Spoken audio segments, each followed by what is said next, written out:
शौकत गोंदल जो लोग नहीं जानते उनको पता है, दारापुर का यहाँ पे बहुत बड़ा हम था पाकिस्तान तहरीक इंसाफ का, और हमारा फैमिली मेम्बर था।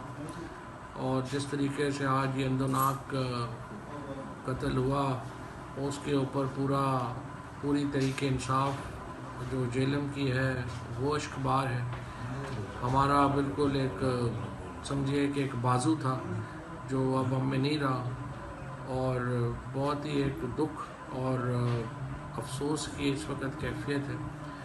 और ज़ाहिर है कि हम दुआ ही कर सकते हैं कि अल्लाह उनको गरीब की रहमत करे। और मुझे अभी यकीन दिलाया है DPO ने कि वो जो कत्ल की तहकीकात हैं वो बड़े मौसर तरीके से होंगी, और इंशाल्लाह बड़ी जल्दी जो कातिल भी और जो प्लानर है वो भी इंशाल्लाह कानून की गिरफ्त में